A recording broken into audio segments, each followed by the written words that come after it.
What's going on, everyone, and welcome to your top 3 gods for every single class, along with their builds for Joust 11.8, as that's what patch we are currently on. I've been meaning to do this video for a while. There's a lot of gods that's in the meta recently that haven't been in the meta for a while, or at least top of the food chain.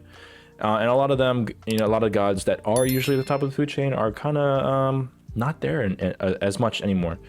Gods like Mage and Achilles are always at, like, your bans, but I don't think there are as much bans anymore. I think there are some other gods in the meta that are a little bit better. And so I think this is a good time to do this video. And so here we are. Without further ado, before we get into it, of course, I do want to explain the sort of thought process behind the gods that I select. One of the biggest things is trying to pick. These are going to be gods that are obviously really good, that can carry your games if you pick them. But also, they're going to be gods that aren't going to be super, super hard. Like, you got to learn them, their ins and outs of their kits. For example, Uller is, I think, one of the best hunters in the game right now, but he has such a high skill ceiling that I don't think I want to include him in here. As, if you hit all your abilities, I think he's the best guy in the game. If you don't, I don't think he's that great. And then on top of that, I want to try and pick some gods, pick the gods that are obviously very good to carry your games, that don't get banned every single game, or at least enough to where you can most likely get those gods in your game to pick to carry them. Now, there's going to be a couple in here that are going to get banned more than others, but for the most part, a lot of these gods, outside of maybe like 1 or 2, don't really get banned too much, at least from my experience, and especially at your lower level, because I do think that certain gods in here do get banned a little bit more at your higher level than you would at your gold, plat, diamond level. And so yeah, without further ado, let's get into this. We're going to start out with guardians. We're going to start out with your tanks, your guardians. So first up, we have for our number 1 god for guardians, who's you're going to be able to carry your games very easily with, is Fafnir. Yeah, so I think Fafnir obviously is probably one of the best, if not the best guardian right now, in my opinion. If you're not playing him, you should be banning him. I'm going to keep saying that, just because I think of this Fafnir is just so fucking good. I never played this god until he got so many buffs. I think this is like 4th or 5th buff in like the past several patches. On top of the fact that now his autos and his dragon form proc item effects, he's just so fucking good. He does so much damage, so tanky, so much range. He has so much setup too that he's just so good. So let's go into the god builder. Already have the build set up, already preset, not to waste your guys' time. Obviously we have our main build here, and then for more builds as we go on, we're gonna do our honorable mention items, just so you guys can have an idea of when you would build certain things in different scenarios, or if you want other items that you think are good but I didn't necessarily go over, then we can go, they'll be down here. But first up with this build, we do have Sundering Axe for Axe of Animosity. I think these are the only 2 really good start. I think you always almost want to go Axe with Fafnir. There's other starters that aren't bad, like Sigil, Sands, and even what's that one starter? Death's Toll and the Death's Embrace. There are some unique things you can do here, but generally speaking, you almost always want to go Axe. Now you can pick either Sundering or Axe of Animosity. A lot of my videos and a lot of games I play, I do like Axe of Animosity, just because I like to, because over time Axe of Animosity will do more damage if you're in a fight long enough. At least late game, to where Axe of Animosity will do enough, or do more than Sundering. Sundering Axe, I think, is the more consistent or starter item upgrade, as it does give you a heal and does a lot of damage, and you're gonna be very tanky, so you're actually be doing a fuck ton of damage with like your 1 or your 3, for example, and even your 2. Actually, I think your 2 can proc Sundering Axe as well, on other gods, I think. But yeah, so Sundering Axe, I think generally speaking, you should almost always go instead of Axe of Animosity, even though I think Axe of Animosity does more DPS the longer the fight goes. Next up, we have Gauntlet or Shifter Shield. You don't build both. I mean, I guess you technically can. I think it's good, or it's decent, but I do like going one or the other, as there are a lot of items here that I think give you more value than having both of these because of their passives or their stats or whatever they give else. So I think you should either go Shifters or Gauntlet. Shifters has gotten enough of a nerf to where Gauntlet has come in the meta a little bit more. Obviously, you can still go Shifters. It's a little bit expensive, but you still get all that extra stats right out the gate. Whereas Gauntlet, you have to wait a little bit. But I still think either or is really good. So for this sake, we're gonna go Shifters first. After that, we're gonna go into Shoguns. Shoguns actually not only helps you in your dragon form because it does increase your attack speed in your dragon form. This does help your team as well. You giving this to your with Fafnir is 2 giving you attack speed for either you or your teammate. Shoguns can actually boost that up and make it even more. So usually a lot of the times you'll be playing Fafnir with a hunter, and I think that Shoguns is really good for that as well. And I think you almost always build this on him because if you don't have a god with, or if you don't have a team with you that has like a hunter or auto attack based warrior, for example, I still think Shoguns is very good for you as well, just for yourself. After that, I like going into Reverent Pridwin. I think this item you should almost always build all the time. Either you go Reverent Pridwin or the Explodey Pridwin.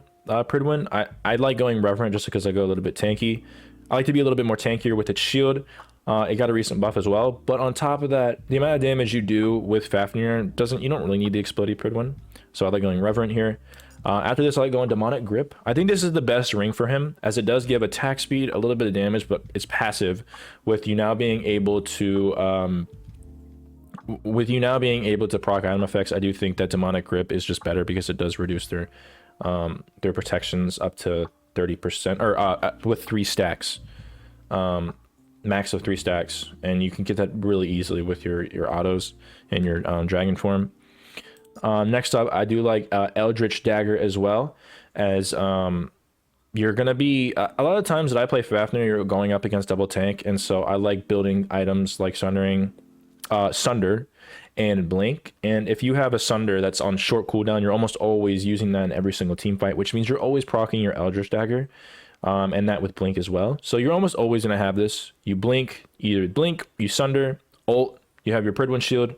You have more protections with Eldritch Dagger, and then you just do so much damage with this build. I think this is the general build that I always go, and you should go as well. Here are your honorable mentions.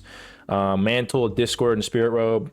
Always very good items to go either or. You're going to see these in a lot of your tank builds as either honorable mentions or part of their core kit, or items, part of the core items. Mantle, you obviously build if you want to have, if you're getting stunned next to them or whatever, and you want to be able to stun them. Spirit Robe if you just want to be a little bit more tanky. Talisman is very good as well as a substitute for Shoguns if you'd like. And then Cyclopean Ring is also another item that I think is pretty good. It's not the best. It gives you a little bit of cooldown attack speed, and now its passive does affect your or the passive of Cyclopean Ring works with Fafnir in his dragon form, obviously at a reduction. But I still think it does a decent amount of damage to think as for an honorable mention. Not the greatest, but does have some utility. And then finally, Curse Weaver is your solo damage item if you want this. Recently got up to 7.5% of maximum health and mana as damage. And I think this is a very bloated item right now, so you can go that as well. But yeah, either you ban him or you play him. Fafnir doesn't get banned a lot, but yeah, at least enough to where he's banned every single game. So if you want to get good with him, play him enough. Use this build, he absolutely carries games. On to the next one. All right, next up for our Guardians, for number 2, we have is Cthulhu. Now, I think Cthulhu is obviously one of your best Guardians. He just does so much fucking damage. I will say that Cthulhu probably gets banned more than Fafnir. And so I think this is one of the gods that I think is probably going to get banned a lot. But I do see a lot of games that he does get through. But, on to him. He's a very good damagey Guardian. Has enough peel where your backline in your 3 or your ult, your 2 as well, and as well as his fear passive with his autos into his 1, for example. So he has enough peel to where you can do that setup as well. And he's obviously super safe, does a lot of damage, and yeah, he can definitely carry games. I've literally won games with Cthulhu 1v3ing because they wiped my team and they're all low enough, and I damaged them, killed them, and damaged them enough to where I've literally killed 1v3, and that's just because of how much damage he does, and there's not a lot of guys that can do that. And so I think Cthulhu's number 2. If he does get banned, don't be surprised. He obviously, a lot of people hate going up against him. I don't ban him a lot as much as I like to ban other gods, but obviously Cthulhu's number 2.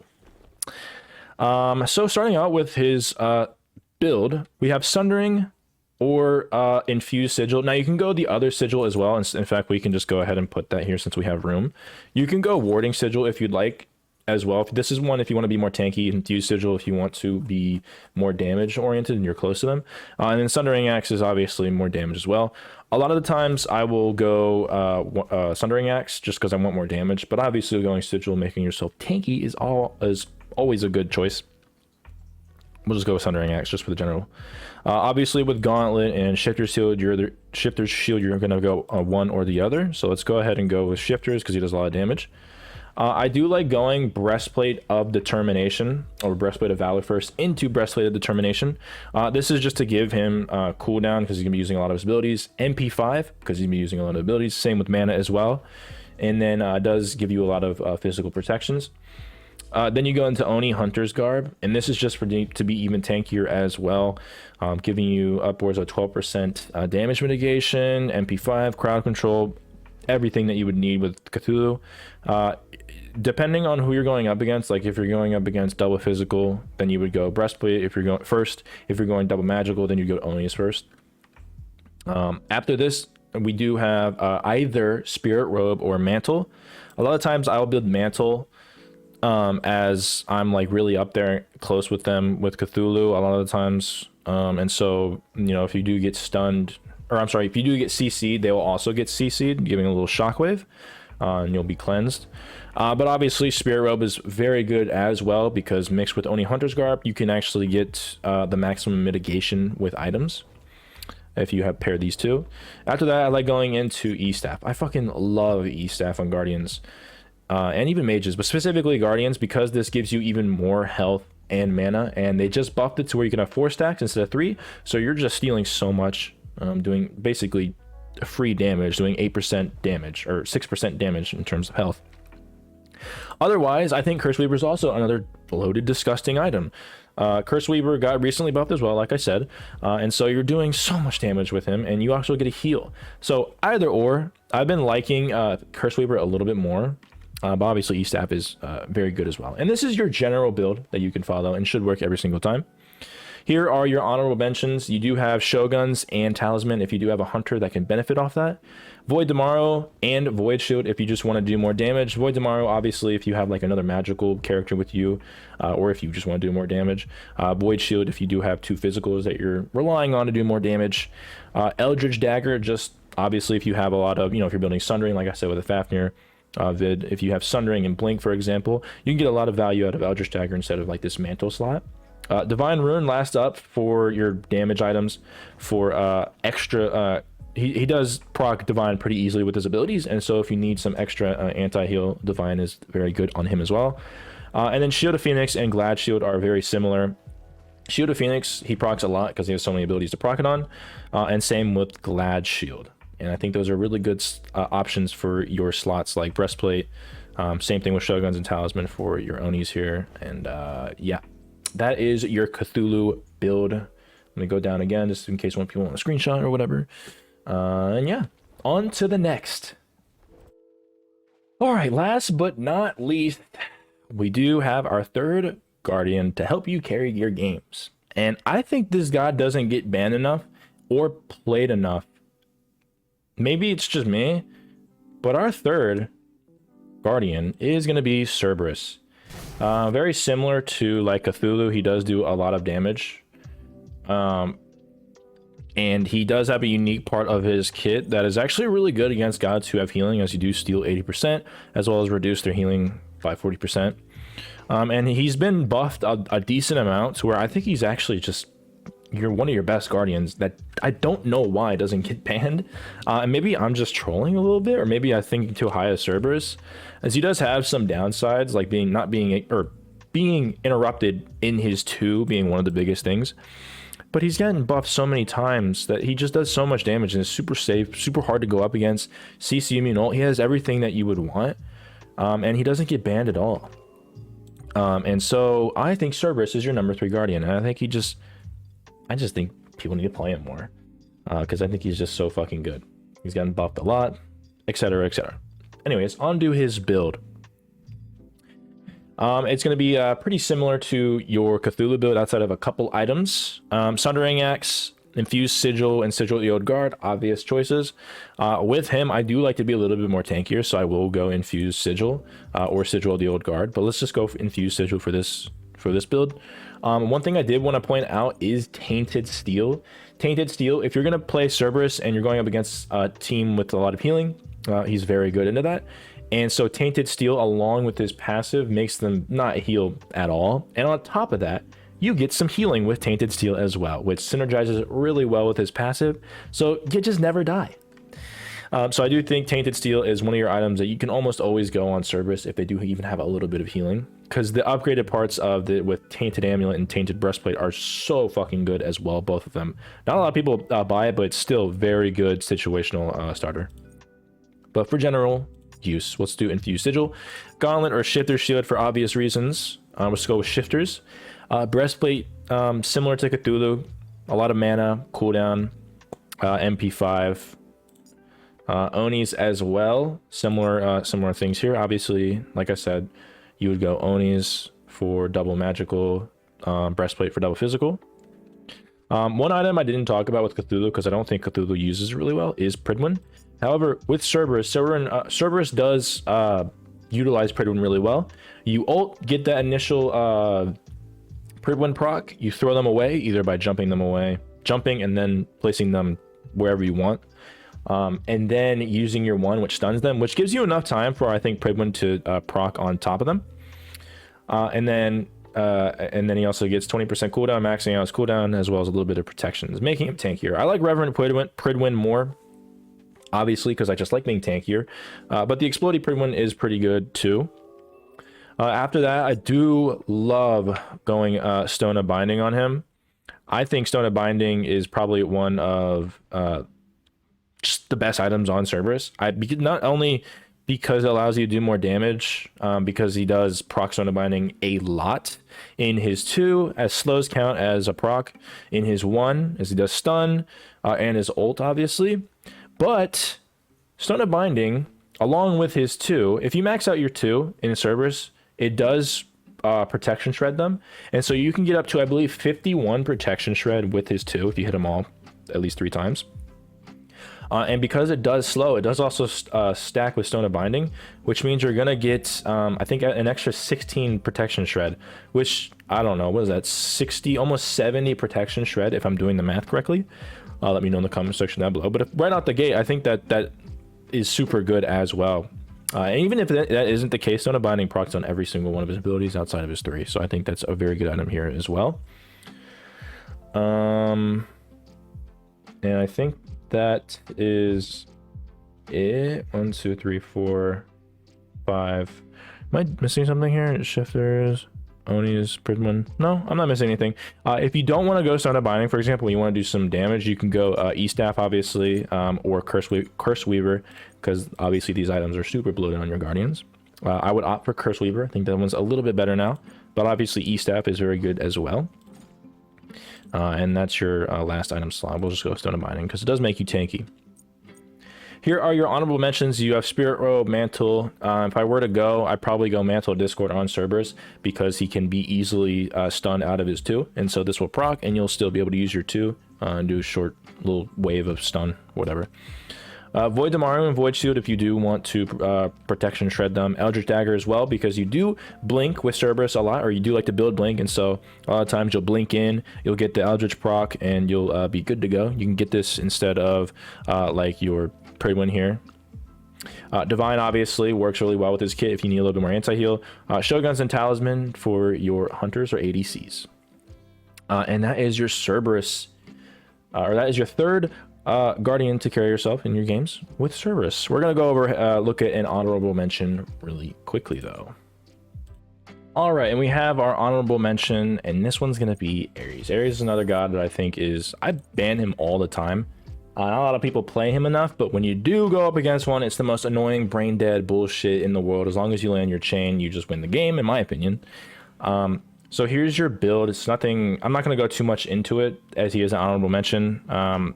He just does so much damage, has so much CC with his ult. I mean, he just does everything that you want in a Guardian. Damage, CC. The only thing I would say that he doesn't have is the safety aspect.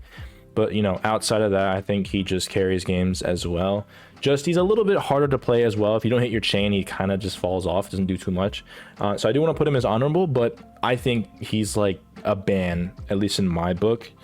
But he's a little bit harder to play. Doesn't get banned a lot, except for when I ban him. But yeah, this is your honorable mention. We're going to move on to Warriors now.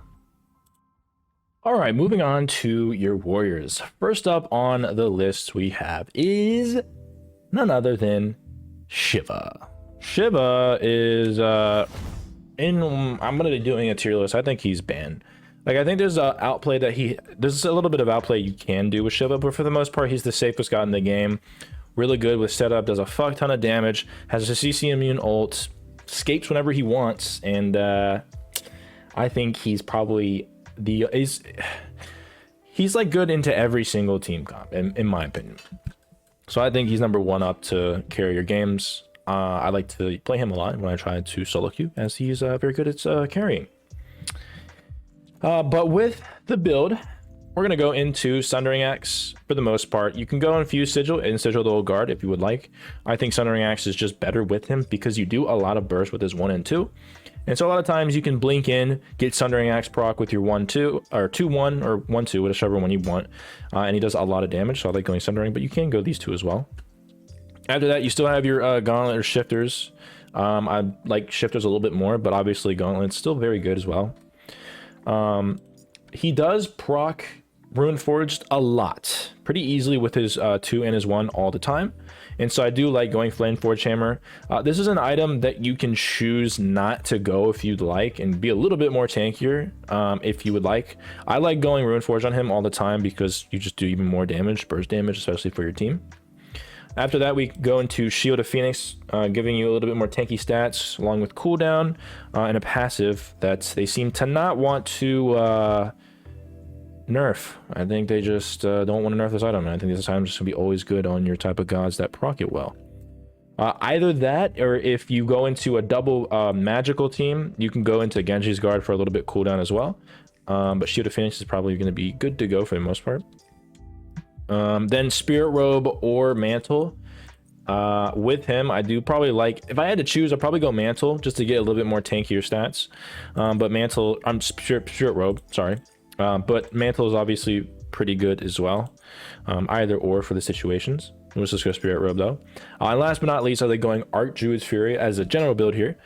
Just because you 2-1 and then you're able to weave in an auto, and with the amount of burst that you do with Shiva, imagine getting hit by a Sundering Axe, Runeforged Shiva with a full Archdruid's Fury onto a squishy with 1 auto. You're just like soloing them. Here are your honorable mentions. Glad Shield, very similar to Phoenix Shield. Oni's Guard instead of Genji's Guard if you want a little bit more tanky stats in exchange for cooldown. Shoguns and Talisman if you want to be a little bit more auto attack centric, either with you or your team. Breastplate of Determination instead of your Shield of Phoenix if you want to be a little bit more tankier with cooldown. Jotuns you can exchange for Archdruids if you'd like, just for the cooldown and a little bit of damage. You would have to probably get rid of Flameforge so you're not too squishy. Kins is only really good on him if you build enough attack speed with Shoguns and Talisman. I think it's a little bit like quirky, I guess, but I think it's pretty good as long as you have enough attack speed to warrant Kins, just because Kins got a recent buff is so disgusting. Obviously Eldritch Dagger as well, because it does give you cooldown, and you're almost always building Blink on him, so you almost always get Eldritch Dagger passive all the time. And that is Shiva. Next up, we're going on number 2 for your warriors. All right, number 2 on your warriors, we do have Odin. Another god that I think doesn't get banned enough. I ban him a decent amount if I'm playing a god that Odin counters. Odin counters a lot of gods, specifically gods like Agni, Vulcan, or any type of god that doesn't have a leap out. And so they're forced to buy Shell in order to use that to get out. But on to his items, we do have Sundering Axe, Infused Sigil, and Sigil of Old Guard. As per usual, I do like going, honestly, it's a toss-up between these two, because I do like to go extremely tanky with Odin, especially with this 2. You just never die, but Sundering Axe is obviously always good to go. But for this, let's go Infused Sigil, just because of the Explodey. The Explodey Sigil works well with his 2-1 combo. After that, you obviously go into Shifters or Gauntlet, Breastplate Determination for double physical. And then you go into Oni's Hunter's Garb, if you would like, for that as well. And then into Eldritch Dagger. I love buying Eldritch Dagger on Odin, and that's just because I almost always buy Blink. And so when you buy Blink and you pair it with Eldritch Dagger, with his ult, it's very, very good. He does auto a lot too, surprisingly.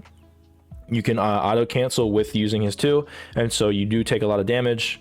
It's actually pretty cool. You do take a lot of damage in your 2 with your shield, and then you don't lose any health, but you do get some Arc Druid Fury procs, and you can use that with your autos, and it does do a lot of damage as well.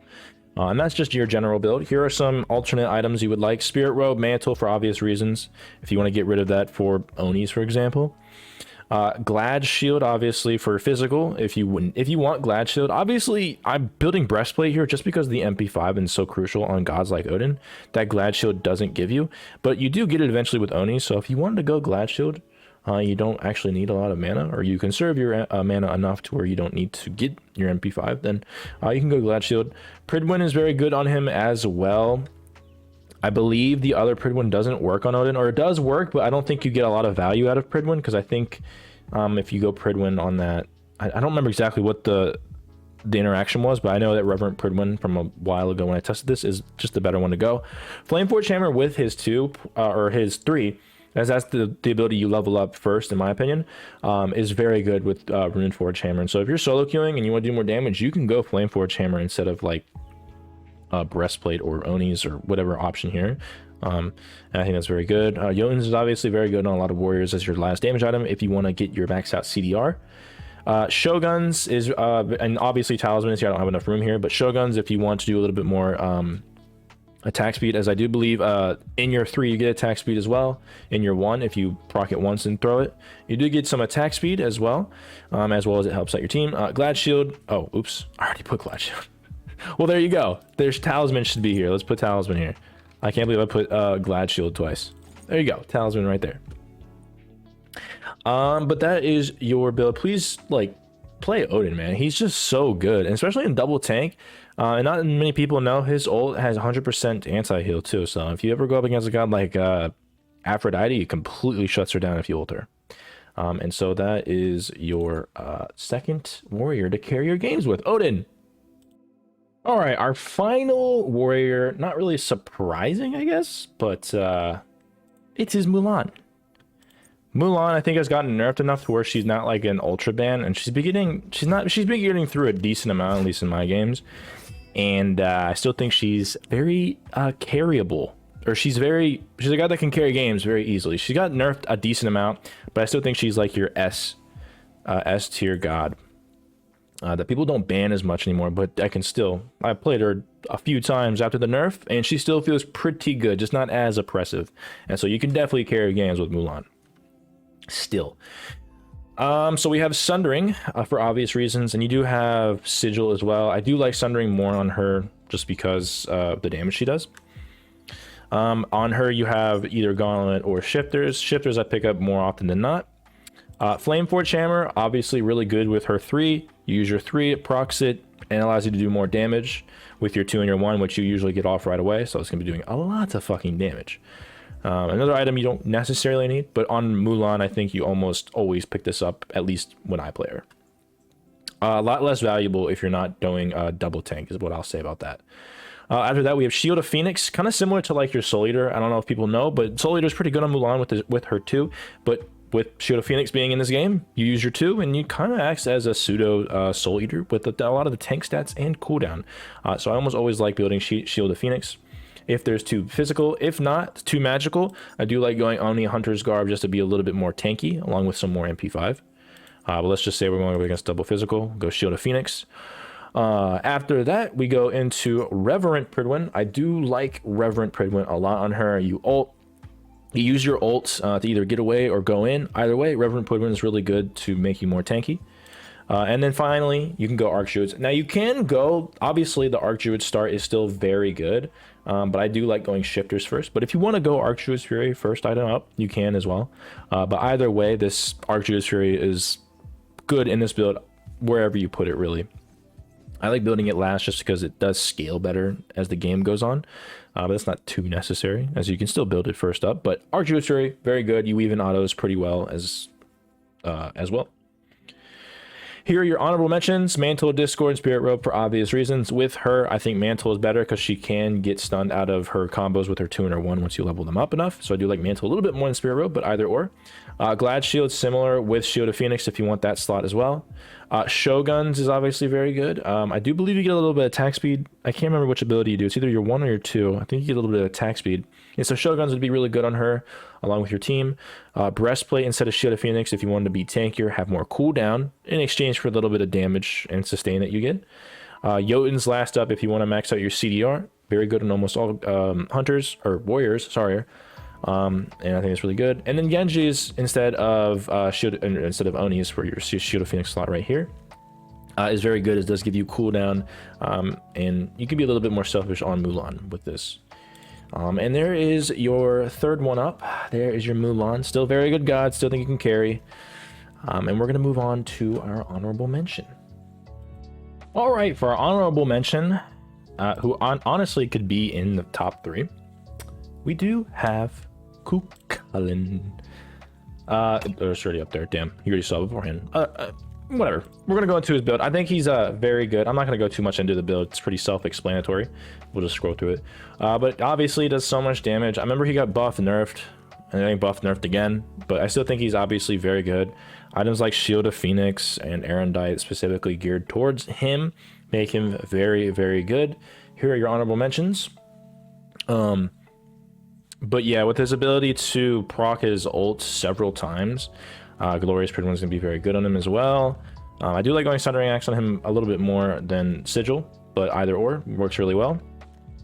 But yeah, it does so much damage. He's able to kill tanks and backline. Doesn't get banned ever, like at all. I don't see anyone ban Kukulin, and so you're almost always going to be able to pick him, do a lot of damage. Obviously works well more into a double tank team comp, but specifically with a Guardian, as he's kind of like your pseudo assassin that's very tanky, but not as much damage as an assassin, but sort of like in both, because he's just does so much abilities, has so much mobility, CC immune ults, everything that you would want into a warrior, honestly, or a god in general. So your honorable mention here is Kukulin. We're going to go ahead and move on to, I believe it is Hunters. We move on to Hunters. There you go. All right, into our Hunters. First up on the list is Charybdis. Charybdis is super good right now. She doesn't get banned often, actually. There's so many other Guardians and Warriors, Mages, even a couple Assassins that get more precedence over bans. There's not a lot of Hunters that are like busted, but I think Charybdis is currently up there. And she doesn't get banned a lot, as much as I think she really should. And that's just because not a lot of people play her, I feel like. But ever since she got her buff into her 3, she's just been the most safe god in the world. That was one of the biggest things about her, was her 3. You're able to, you know, stun her out of her 3 before she goes in. But now she's CC immune in her 3 just before you proc it. Or as you proc it, sorry. She's just so safe. And then her quirkiness with her ult being really weird back in the day has now been fixed at least a decent amount, and it's definitely noticeable. So you're able to hit more people, more gods with your ult, be safer with your 3 as well, and she just does so much damage with her 1 and her 2. And I think Charybdis doesn't get banned enough. I think she should be banned, but again, not a lot of people play her, so she get really good with Charybdis. She's probably one of the best, if not the best hunter right now.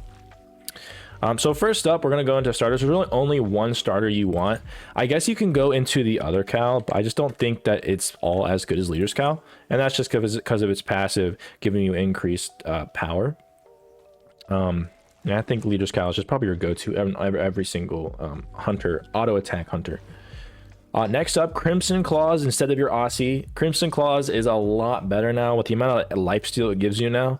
On top of its passive being a little bit more at play. Because you have more lifesteal to use it off of. It became a lot cheaper as well. A little bit cheaper, I think. Or maybe it didn't change its cheapness. I can't remember exactly.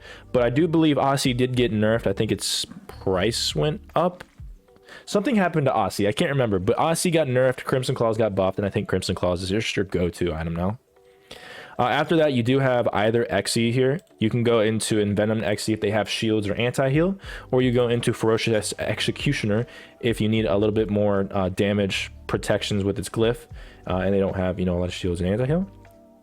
After that, we go straight into a Kins. Kins early wasn't as good anymore because it doesn't scale as much, but now they reduced the health floor of Kins for whatever the fuck reason. Kins was already a really good item anyways. You build this early on, because the health floor is a lot lower, which means that people are going to get to that 2k health a lot sooner, which means Kins has a lot more value earlier in the game, and so you want to build Kins here.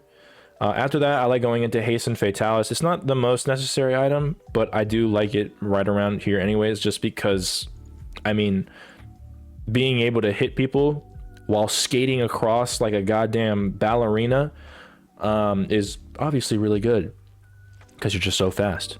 And then last but not least, I like going into Titan's Bane, specifically with Cryptus as well, because her pool in her passive gets her enough attack speed to where without the attack speed on Titan's Bane, you do get a lot of, you still get a lot of the benefits out of Titan's Bane. Here are your honorable mentions. You have Dominance and Oboe. Dominance is very good as your last slot as well, if you wanted more pen, as well as you know, all the other stats like attack speed. Oboe as well, instead of maybe Hasten Fatalis or Titan's Bane, if you want that as well, just to get a little bit more DPS with its passive. But that's basically it. Your hunter builds are probably going to be looking pretty similar. There's not a lot of variability when it compared to tanks, which is why I kind of wanted to do the hunters next, or the tanks first, and then the other you know, assassins, mages, and hunters. But yeah, Cryptus is really fucking good.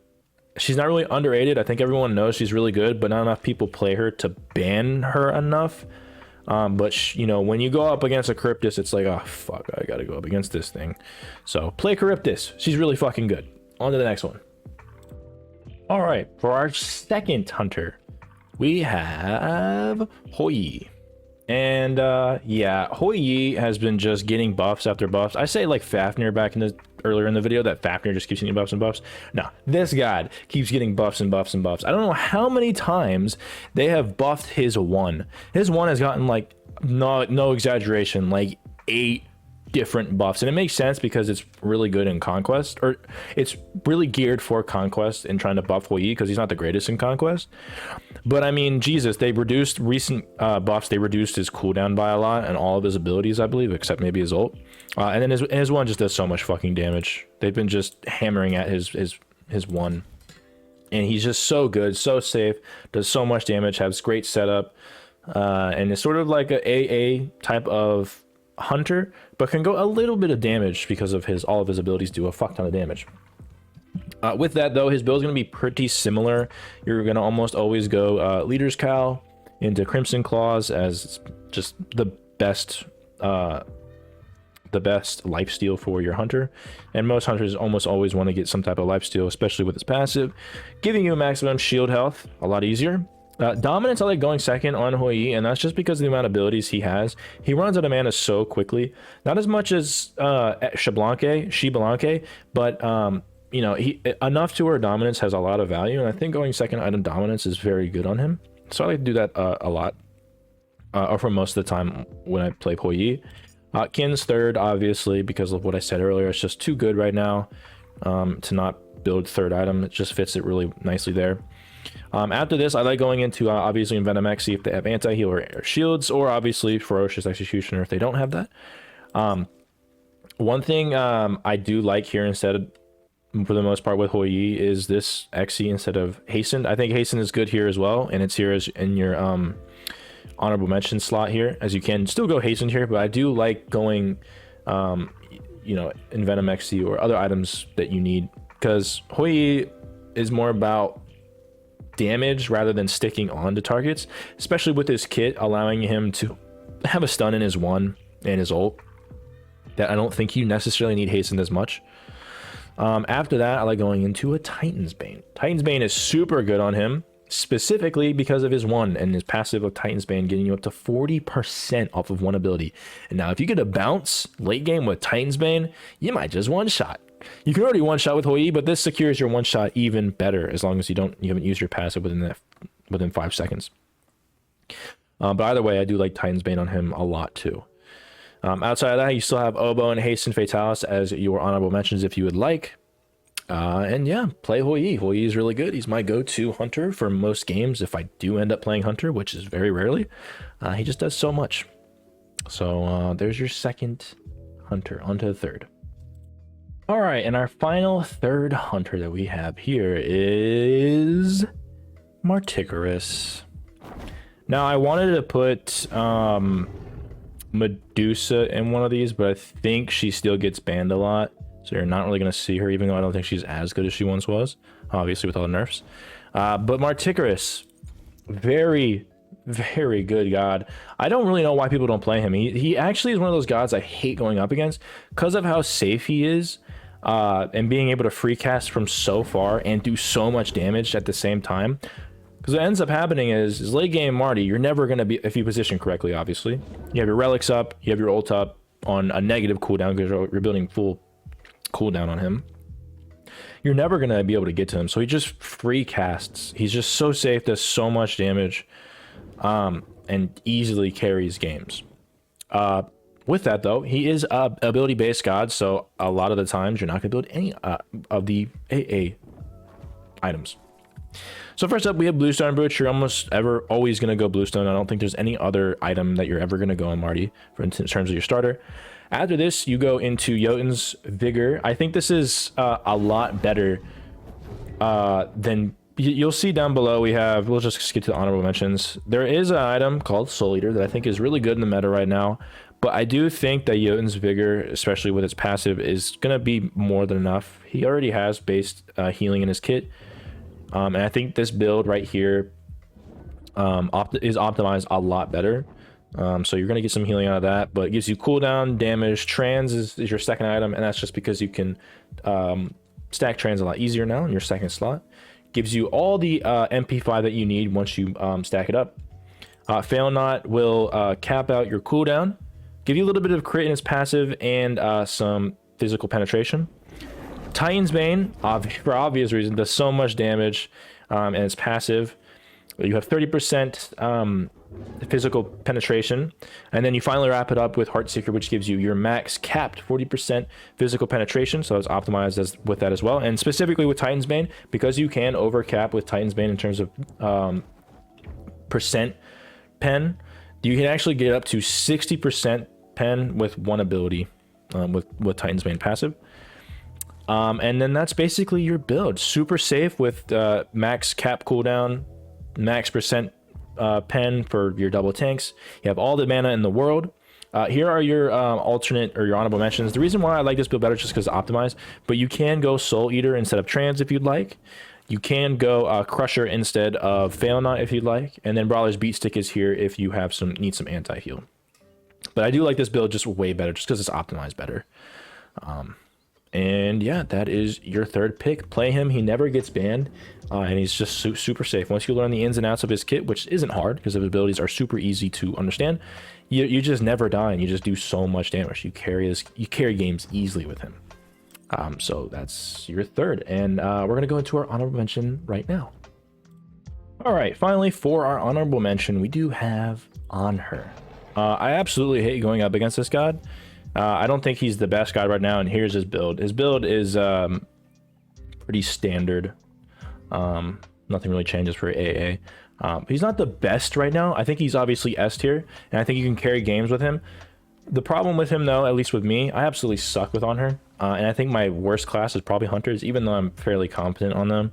I think on her is a little bit more high skill ceiling, because if you don't hit your 2, he doesn't blow dick if you miss your 2, but being able to hit your 2, hitting your 2, or hitting your 2 in specific scenarios, which I absolutely suck at because it's pretty narrow with your 2, he kind of doesn't do as much. And so I think being able to hit your 2, use your ult and your CC immune ult, time it correctly because you are CC immune in it. Use your 3 properly. If you use your 3 incorrectly, you jump in, you're just automatically almost dead. And then using your 1 properly as well. So I think he's a very simple god to use, but I do think that he is a little bit harder to play. And I don't think he's like in your top 3 in terms of being able to be. I mean, he's super good. He can carry games very easily, but I don't think he's as easy as the other gods comparatively with Charybdis and Hou Yi, for example. But this is your honorable mention, and I believe we're going on to mages now. If I can get to the thing, yes. All right, we're finally on to the mages. And our first up mage. Let's see if you guys will guess it. Out of all of these mages, who do you think it is? Well, you're right. It is Ixchel. Ixchel, I still think, is your top mage. Nothing's really changed with her, outside of her ult. Her ult lost some of her mitigations, I believe, so she's a little less tanky, but overall, I still think she's your top god that you can carry games with. She does still a lot of damage, a lot of CC, and is pretty safe, just not as good anymore. So you're never going to see her banned, most likely, outside of me, because I hate going up against her. But this is her build. Now, not a lot of people know about this tech that I like, but we'll go into it in a little bit here. Let's talk about her starter. So alternate timeline, you almost always want to go Sands of Time into alternate timeline, and that's just because of the cooldown. I like going, you can go into Conduit Gem if you want to, especially with its most recent item being buffed with Archmage's Gem, which is a lot of fucking damage. And you can go into Sands of Chronos Pendant, and I think that's still a fine build. I just like the tech with alternate timeline, and then into just a little bit of cooldown, because I just don't like Chronos Pendant. That's about it. But anyways, I like to go alternate timeline first, Sands time to that. After that, I do like either going into Warlock Staff or Doom Orb. It really just depends on who you're going up against, in which you want to pick one or the other. If you're gonna go Doom Orb, it's probably gonna be going up against double backline, or a team that doesn't have a lot of protections, where Flat Pen would be pretty good with Doom Orb. Other than that, if you want to be more faster with Doom Orb as well, seeing as Ixchel doesn't have a lot of getaway abilities, you can just go Doom Orb for that too. But yeah, that's when you would usually build your Doom Orb. Outside of that, I like going Warlock Staff, especially when there's a double tank meta right now. And I do think that with Warlock Staff giving you percent pen as once it evolves. But on top of that, the tech is that you do get 500 health when you do fully stack Warlock Staff. So you're super fucking tanky, have a lot of health or mana, and you have percent pen and a decent amount of power. And so I do like going Warlock Staff in those cases where you want to be tankier, and also you do percent pen to tank. So I think in double tank, you almost always go Warlock Staff. Other than that, I think you can choose between Warlock Staff or Doom Orb. But generally speaking, I like to be tankier with Warlock Staff on all my mages. And I almost always go Warlock Staff. And outside of that, go into Spirit Desolation for a little bit of cooldown, a little bit of Flat Pen, Ob Shard. This is obviously for double tank, and that's just because it's meta right now. And so I do like going Ob Shard, giving you that up max cap with one ability, 40% with Ob Shard. But currently 30% without the passive of Obsidian Shard, which is still very good. Then going into Soul Reaver. Soul Reaver got a huge buff, and I think it's very good, obviously, especially with a god like Ixchel. And so I think Soul Reaver is good right here. And then finally going into a Calamitous Rod of Tahuti. Specifically Calamitous with her, because the amount of CC she has, you can actually get that proc of Calamitous Rod pretty easily. Here are your alternate items if you would like. Divine Rune instead of Deso if you need anti-heal.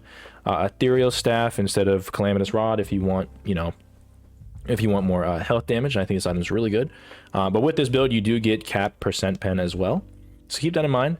And then obviously you have Curse Weaver. Curse Weaver is very good right now. So if you wanted that instead of Calamitous Rod. And then specific to E-Shell, Mantle of Discord and Breastplate of Valor are very good on her because she she's a heal type character as well with her too, and her ult. And so you can sort of go hybrid with her. Breastplate giving you that extra cooldown, 20%, as well as being tankier. And Mantle of Discord being very good on her because of the passive. Because she doesn't have a lot of mobility, she can get locked down pretty easily. And so Mantle of Discord can be pretty clutch, as well as it gives you some cooldown and protections. With that being said, this is, in my opinion, still your number one carry god that doesn't get banned too often. Even though she got a recent nerf, I still think she's very good. But other than that, we're going to move on to our second mage. All right, number 2, we do have Morgan Le Fay. Morgan Le Fay, I think, is another god that's really good right now, especially with her recent buff into her ult that gives her a lot of healing, base healing, for some fucking reason. Super safe, always been safe, does a lot of damage. Not much more you can ask with Morgan Le Fay. And on top of that, she's very easy, and she doesn't get banned a lot. Super easy to carry, she does so much damage. My god, you can carry with this god. But here's her build. You still have your alternate timeline and Archmage's gem. I meant to also say in the past, in the last one, that you can, I meant Chronos as a honorable mention because you can go conduit into Chronos if you'd like. I don't like it like at all, but you can if you'd like. But similar build path with her. You go Santa time. With her, I do like going Doom over Warlocks with her, and that's just because Morgan just is super speedy with her 3 as well. And so I do think that Doom Orb affects her a little bit more better than better than E-Shell. After that, like going into Spear of Desolation for your extra cooldown. Obshard hits like a truck with one of her abilities, usually her 3, does a lot of damage, similar shit. Soul Reaver for the because it got buffed. And then Calamitous Rod because she has enough CC in her 1 that you can do it. But obviously, if you want to go the other Rod of Tahuti, which is still very good, you can go Perfected Rod. But with the amount of damage she does, getting that extra proc of Calamitous Rod is still pretty good. Outside of that, you have your Divine Rune for anti-heal, Warlock Staff if you so choose to go it over Doom Orb, which personally I think I would, just because I think the Warlock Staff is a bloated item that no one talks about. Curse Weaver as well, as that recently got super buffed as well. You can go that instead. And then Chronos Pendant if you're going to build into Archmage's gem. Other than that, I would not go Chronos. But that's just my preference. But I do know people like Conduit and Chronos a lot, so that's another option as well. That was pretty short though. But yeah, Morgan Le Fay is your second. Super good. Doesn't get banned. Carries games easily. Play her if you want. Super easy as well. So let's go on to our third mage. All right, finally up on our list, number 3. What do you think it could be? It is Yu Huang. I think Yu Huang is another god that's an S tier, in my opinion, that not a lot of people ever ban. Obvious reasons. I don't think he's unbannable, but he does so much damage. He does so much damage. Arguably the safest god in the game currently in terms of your mages. Got a lot of buffs into his ult. And just over time, I think he's just got some small tweaks to his kit. But specifically in his ult, making it a lot less clunky. It's making him a lot better. And he just does so much fucking damage. And super easy to play. Just, you got to hit your abilities a little bit. This is why he's a little bit down on the list.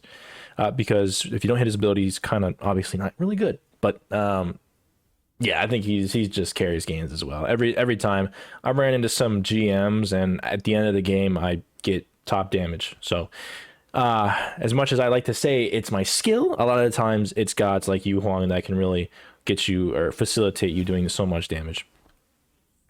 But this is this kit very, very similar to the other ones. Outside of like a couple items, obviously your alternate timeline, Warlock Staff. I like Warlock Staff on Yu Huang way more than Doom Orb. I don't think Doom Orb is necessary on him. Giving you that extra health and tankiness will allow you to not die even more, making you even more safer. So I think Warlock Staff is just better on him. Deso for the cooldown. And for my third item, instead of going Obshard, I do like going into Mirrodin. I do like going into Mirrodin because it procs off of his ult pretty well, especially as the other abilities in his kit proc off of Mirrodin too, which means that his 2-1 combos will be doing a lot more damage.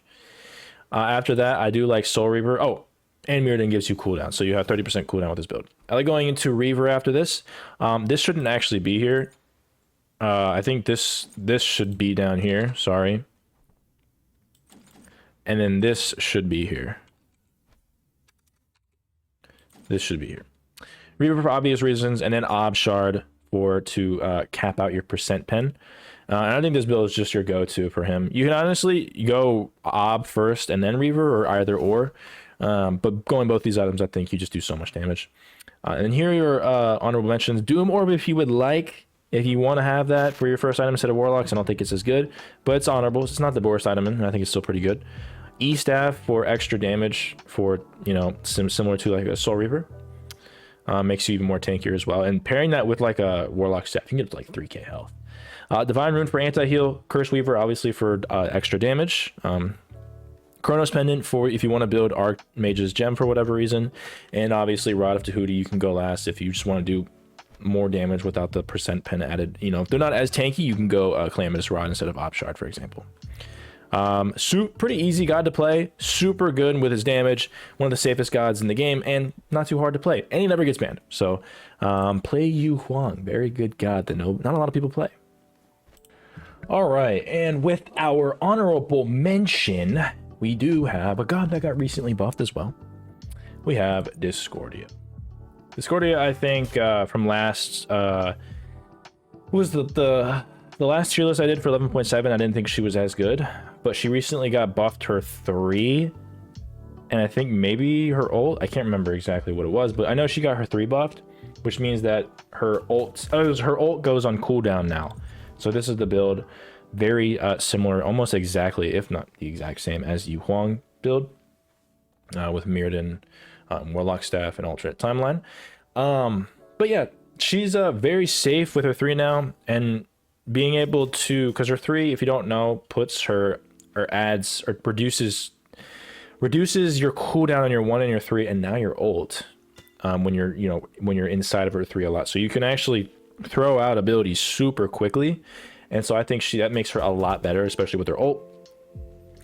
She's super safe, does a lot of fucking damage, and she can very easily carry games. There's Discordia played a lot in my tourney before, and she did quite the damage. So I think an honorable mention, she's probably your go-to mage if you don't want to play the other 3. But I say she's a little bit harder to play. She's pretty easy to play outside of just making sure you use your 3 and your ult correctly. But that's your honorable mention. Here's your build. Here's your alternates, your honorable mentions, and yeah. Honorable mention Discordia. On to our final class, which is Assassins. Let's get to it. All right, on to your Assassins. Who do you think is going to be up first? It is going to be your Serket. Now, this is one of your gods that I think, out of all of this in your list, I think is probably going to get banned the most. She doesn't get banned probably in your lower levels, but once you start getting up into your higher levels, like Diamond Plus, I think she gets banned every single time. If not, you play her. And that's just because I think she's the best assassin, and I think one of the best gods in this game right now. The amount of setup and damage she has is crazy. But because she doesn't get banned a lot in the lower levels that I've seen, you can play her and carry yourself out of those ranks, in my opinion. Like gold, you can carry yourself out of with Serket. This is the build path. She has a fairly straightforward build path. Sundering Axe or Infused Sigil. Generally speaking, I like just going into Infused Sigil or Sigil the Old Guard. Sundering Axe can be good, and so I'm putting it up there just because you can, but I do like going Sigil almost all the time first. After that, I like going straight into Runeforged Hammer. Flameforged Hammer is what you most likely want to upgrade it into, because she does go hybrid. You don't want to upgrade it right away, but eventually, once you get to it, you can upgrade it to Flameforged.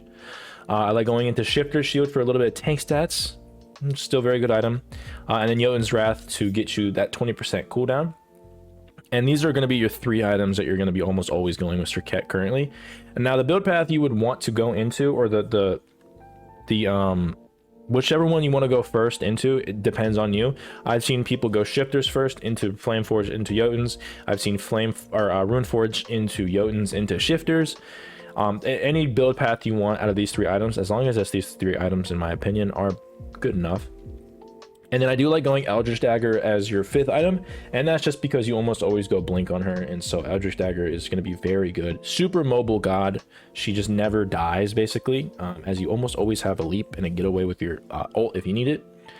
Finally, Arc Druids is going to just be good for extra burst, as there are a lot of opportunities to weave in autos, as well as it makes you pretty tanky as well. And you'll see you do a lot of damage, and that's really coming from your Runeforge, Shifters, Jotuns, and then finally your Arc Druids, and you have 30% CDR, and I think this is one of your go-to builds.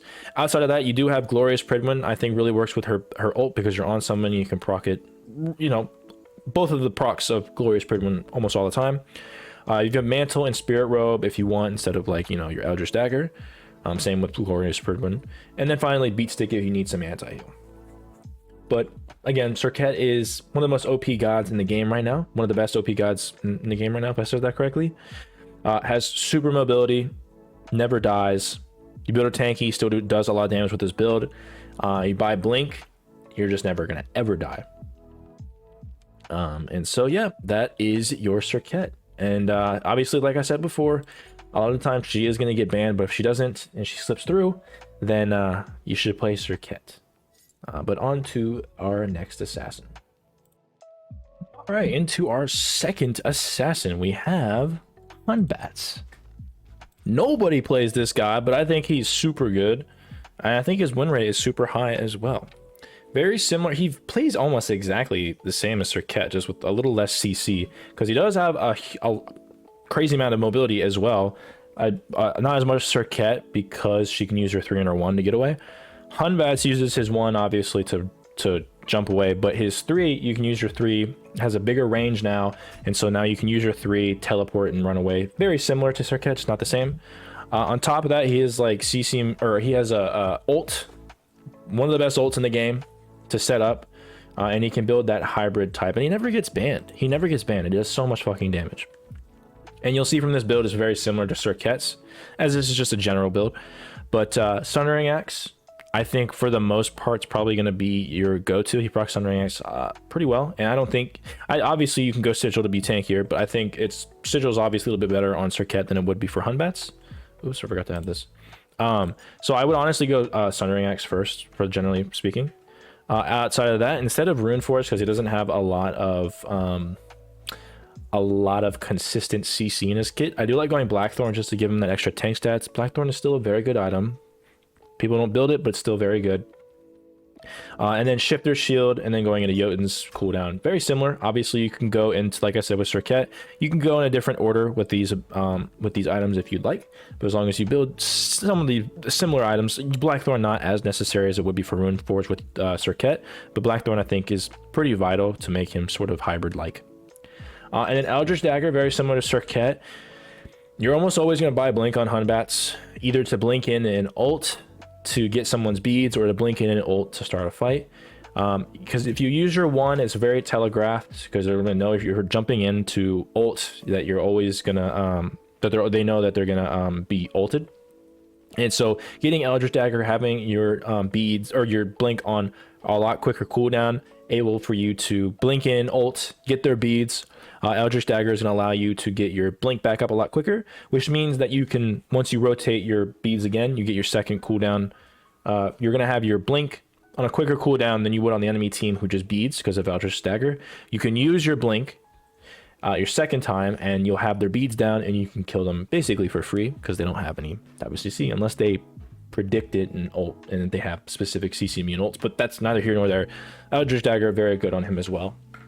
And then finally, Arc Druids is very good as well because he does auto cancel a lot with his abilities.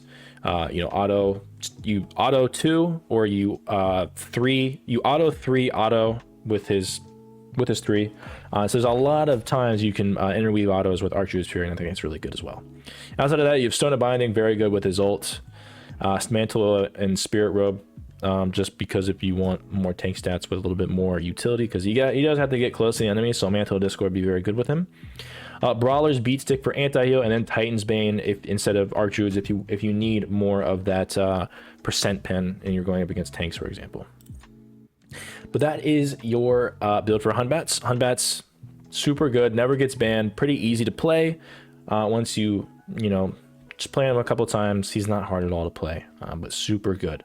And definitely can carry games pretty easily. So that'll be your second one. On to our third assassin. All right, on to our third assassin. May not be obvious, maybe it is, but our third assassin is Lancelot. Lancelot never gets banned, obviously. Pretty simple to play once you just play him a couple times. He does have a lot of abilities, especially in his horse form, but pretty simple, very obvious abilities. And the reason why he's so good is just because he plays like a really good warrior. And it reminds me similar to Cuchulainn. The amount of abilities he has, safety, constant shields he has with the 3 that can make him tank the tower forever. And I think he's just a very underrated, not played assassin. But whenever I do go up against him, and it's far and few between, but whenever I do and I'm playing a backline, I absolutely hate it. The blink 2 and shit like that, absolutely fucking hate. And especially with his ult. His ult actually is a cripple, I believe, making it to where, you know, gods who have a leap or anything, they can't use it. So they'd be forced to use their beads if they don't want to get smashed by the Lancelot. So super underrated, very good. Let me go ahead and do that. There we go. So, starters, you can go Sundering Axe because he procced a lot with his abilities, or you go Sigil of Old Guard, and honestly, and obviously Infuse Sigil, but honestly, you can kind of go either. But for this sake, let's just do Infuse Sigil, because let's say you want to be tankier. After that, you want to go into Shifters. You can go Gauntlet, but I do like Shifters because he still is an assassin, so he does have scaling, so you do want a little bit more damage. After that, I like going into Archdruid's Fury. You can go, I forgot to add this item. Oh my god, I forgot to add this item. Oh my god. Flameforged. I do like, you can go Flameforged instead of here in your Archdruid's Fury. If you would like, I'd like it a lot because, you know, it gives you power and everything. And you can proc it with his 2 and his 2 in his horse form. And so Runeforge is pretty good, but honestly, you can just go Archdruid's because it's safer, it gives you more protections. Shield of Phoenix is very good. It procs on every single one of his abilities, basically. Mantle of Discord or Spirit Robe. I do like going Mantle of Discord because he can get stunned off his 3, and this just allows you to have Mantle of Discord in that scenario. And then finally, Jotuns to cap out your cooldown with this build, as it gives you some power and everything. But you can see that this is a very tanky build, and that's just because he plays basically like a warrior. Outside of that, here are your honorable mentions. Glad Shield for obvious reasons, for like Shield of Phoenix. Onis if you wanted to be even more tanky. And you'll see a lot of these items are very warrior-esque. Genji's if you want a little bit more cooldown and selfishness, as an assassin usually would. Breastplate of Determination if you want more, instead of like Shield of Phoenix, for example. Brawler's Beatstick for anti-heal. Heartseeker for against tanky targets, like double tank. Eldritch Dagger is very good in place of Mantle, for example, as you can, you'll have Blink most likely with him. And so you can proc Blink, get Eldritch Dagger right out the gate, and it's really good. Blink on Lancelot is very good. And obviously I talked about Flameforge Hammer instead of your Archdruids if you wanted more damage early on. But that is your third. Lancelot, very solid god that nobody really plays, but plays basically like a warrior, and I think he's super fucking good. Obviously never gets banned, and it's pretty easy to play. So that is your third. On to our pretty obvious, maybe not so obvious, honorable mention. All right, finally into our honorable mention. I wonder if anybody can guess it. It's Ne Zha. Now, people might be a little bit confused on why I put Ne Zha as honorable mention. I still think Ne Zha is probably S tier. Very good guy. I don't think he needs to be banned anymore, as there's a lot of other better bans. But Ne Zha still gets banned a lot. I don't think he needs to be banned a lot, but he does. And I just don't think he's as good as a lot of the other assassins because of that. So I didn't want to put it in the top 3 because you're most likely not going to get him because people just hate going up against it. I do too, but don't think he's as good. But yeah, I still think he is a god you can still very much carry with, especially in your lower elos. The higher you go, the more non-impactful he is. But at your lower rank, still very, very good. I'm gonna talk about his kit a little, or his build a little bit more than I would a lot of the other honorable mentions. But yeah, he still uses his 3, still does Neja things. 3 old best setup in the game, still for Joust. Still does a lot of damage if you build him correctly. And yeah, very, very good god to carry yourself with. Carry games with if you can get him.